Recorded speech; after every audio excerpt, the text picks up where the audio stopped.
And now, let's take a look at the modern political extremists inside the United States.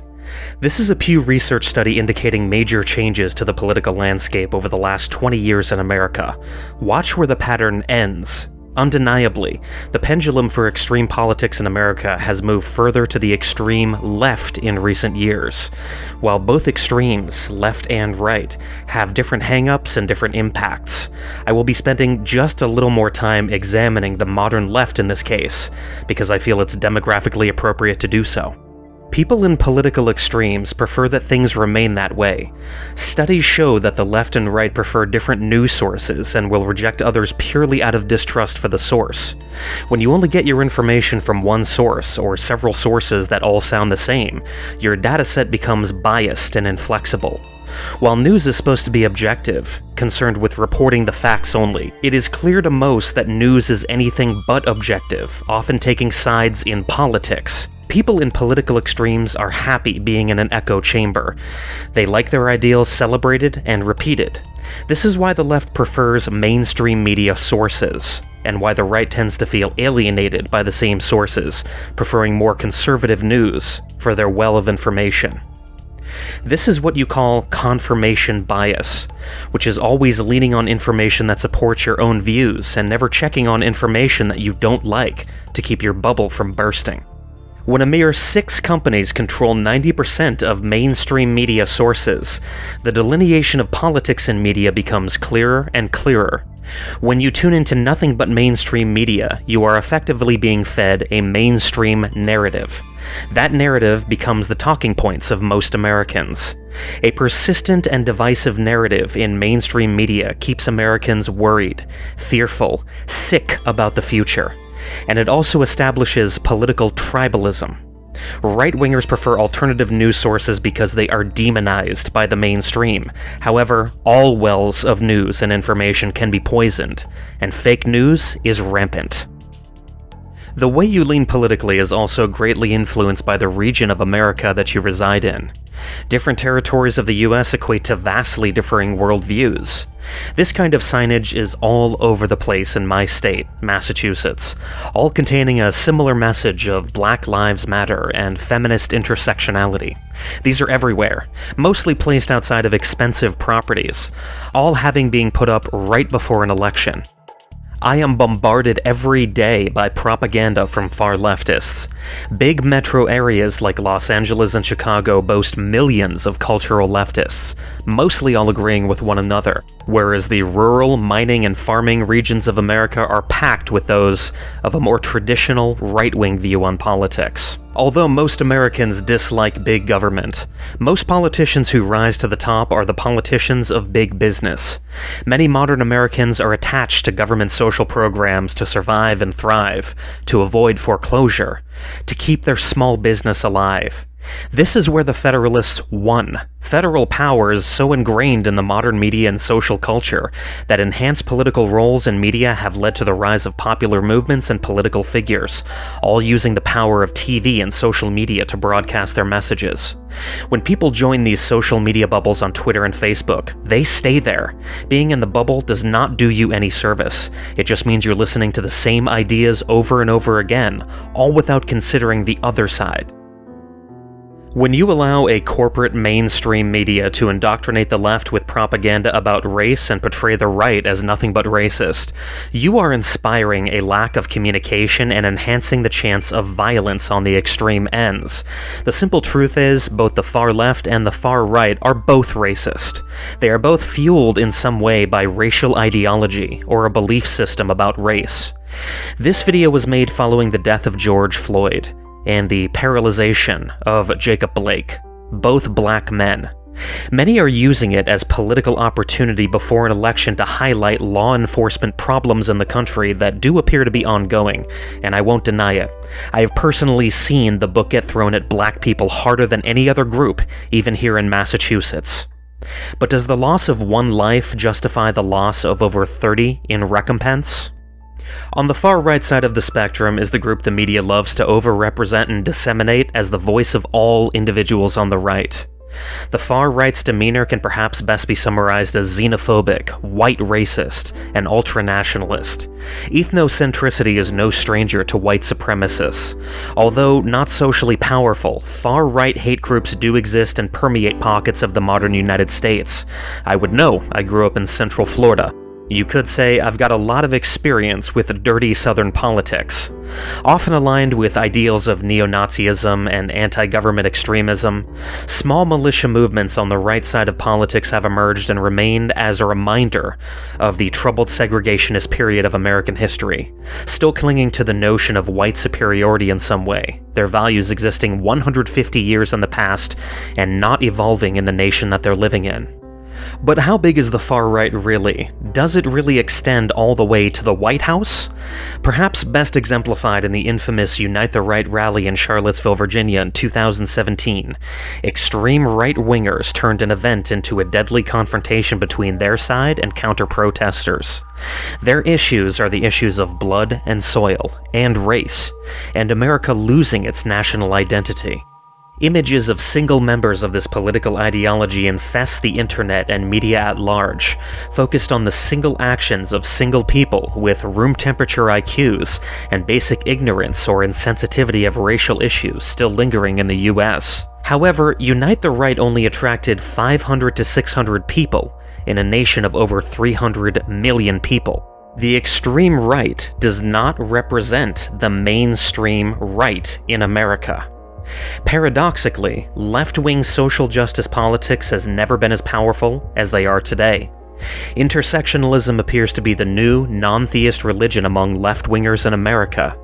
They're fueled, also, by racism, and they are no less authoritarian than their right-wing counterpart. Both extreme sides of the political spectrum have hang-ups, particularly victim complexes, usually having to do with the color of skin. The far right may hate blacks, but the far left hates and fears straight white men. The more adversity that people feel because of their skin color, the more polarized they get into their political extreme.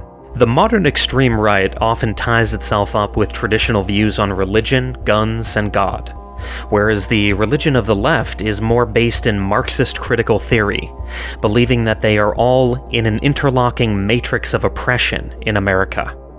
People everywhere are convinced that we live in a racist country, and while some in this country are racist, American history shows us that the nation also strove again and again to establish equality, suffrage, civil war, civil rights, and the rise of a president with black skin. History is in the eye of the beholder. When the beholder is biased too far to one political extreme, chances are you're going to be dealing with a racist that either believes that black men should be held down because of the color of their skin, or that they're only always held down because of the color of their skin. I believe that the tactics of the extreme right aren't phenomenally successful, or its adherents very well educated. White supremacy in the US is not popular and never has been, and there are very few open white supremacists. People who live near big cities simply don't think the same as people who live out in the country. It's two completely different lifestyles in America. People with different lifestyles vote differently. There is a popular contention by leftists to undo the Electoral College in the US, which, if successful, would essentially only allow major US cities to decide who the president would be. States like California and Democratic cities like New York, controlled by big business Democrats, would be the only votes that would matter in a national election.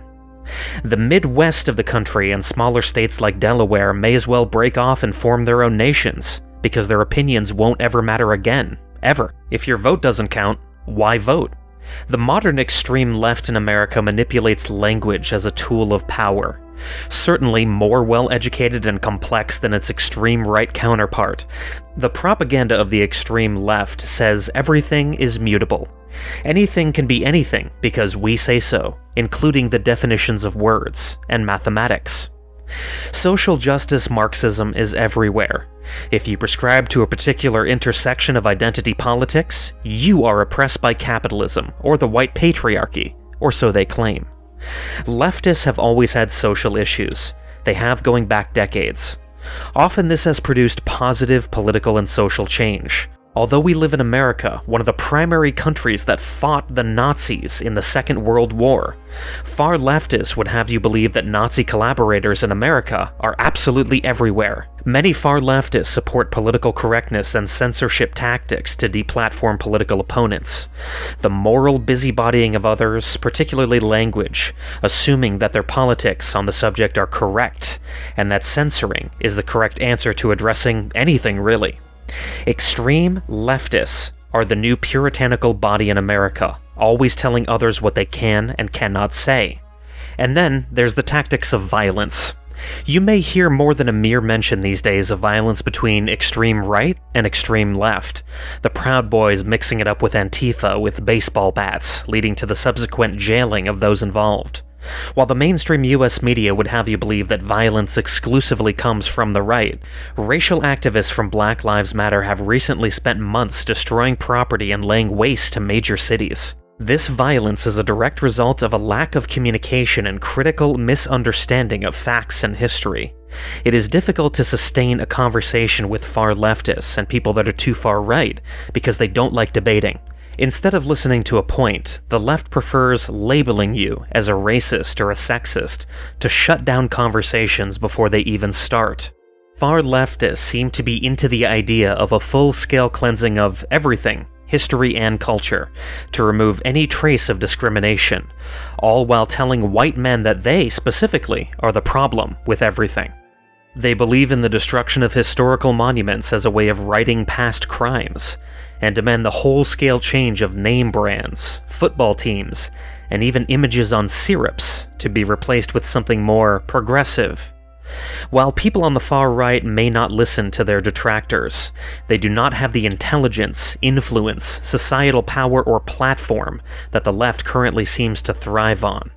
While a portion of the extreme right in America may want to be the Adolf Hitler of our time, the social justice politics of the far left are the Joseph Stalin of our time. In his time, Joseph Stalin would make speeches, and everyone would just keep clapping at certain intervals, afraid to stop for fear they'd be called a traitor. No one wanted to be subjected to this mindset in politics, even Joseph Stalin, who would get annoyed and demand people stop clapping. We still live in a relatively young country, and although it's not perfect, there is a reason immigrants still want to end up on our shores. The history of the United States shows us that when change is needed, it comes slowly but surely to address problems. The right and the left need each other to keep each other in check. Over just 2 decades, US politics have undergone a substantial shift, particularly to the far left. Social justice politics often take the central themes of major movies and TV shows. The news cycle seems designed to point out America's differences with one another, and not our similarities. The fallout of racialized politics can be seen everywhere. The NBA's ratings have fallen substantially, at a time when home viewing has never been bigger. As the riots by leftist agitators in major cities continues, Donald Trump appears to get more popular by the week. It seems like people don't like riots. People need the police, and that order must be reestablished. It is painful to see what this country is going through, and I'm becoming more and more concerned about this nation's future. I would recommend a disconnection from the media by the public, and a reformation of modern news outlets to become more about reporting facts again. News in America has become too much about swaying opinions and not reporting on reality. When you're in front of a burning building, for example, it's not necessary to report that you're at a peaceful protest. We can see that it has become violent. That is an objective fact, and the media needs to get back to facts. All of this violence will simply lead to more federal control over people's lives. Curfews will be enacted when racial violence comes to your town or your home. When it does, government will swing in to defend federal property or to impose restrictions on people's freedom of movement. All of this will highlight having to impose physical restraints on supposedly free people in a supposedly free country. Federal government is already big and powerful enough. Violent extremism will only make it even more powerful. So maybe it's time we had a conversation instead. People can really only see from their own perspective, and information is hard to sort out and categorize. When you approach people and jam your political message forcefully into their eyeballs and ears again and again, you have to expect some sort of reaction. However, when people disagree with you, they don't deserve to be censored or lose their jobs because they hold a certain view that is in opposition to yours. That person needs to express themselves as well. And we all think and say different things at different times. When you approach people in friendship, you're always going to get the best results. No one wants to sit through a non-theist sermon for too long, and violence is never the answer. We must be a society of order, where we can at least attempt to uphold the rule of law. Otherwise, there will be nothing but chaos. Regardless of your own opinions, people in any sort of free society must be allowed to express themselves freely, even if they're inherently racist. You would have to be a racial ideologue to believe that people of a different skin color should be shunned from your country, but you would also have to be another type of racial ideologue to believe that white people have all the power in the society. How powerful is this man? Do you think that his skin is a factor in his state of power? No. And therefore we can conclude that skin color does not automatically equal privilege. Skin color also doesn't limit the amount of prestige that you can attain in America. Do we have law enforcement problems in a country of 300 million? Yes, of course we do. But we can also adopt policies that change law enforcement. Peaceful protest is the best way to obtain this in the streets. While the past is important, we don't live in the past any longer. The crimes of the past should stay in the past. We should judge each other based on how we act in the now. And it's not about party convictions, it's about freedom. It's high time to begin to listen to one another instead of reacting violently to a particular person with an opposing political view. Maybe just try talking to that person. Look for a middle ground, and remember, this person is a person too. They're not subhuman, they're human. They probably have vastly different ideas of what oppression is and what representation is than you do. And if talking to them just once made you question your belief system, what would you do? What if they made you question the narrative of history? The narrative that your friends and family all seem to share? And maybe even question your own biases? Well, we can't have that, can we?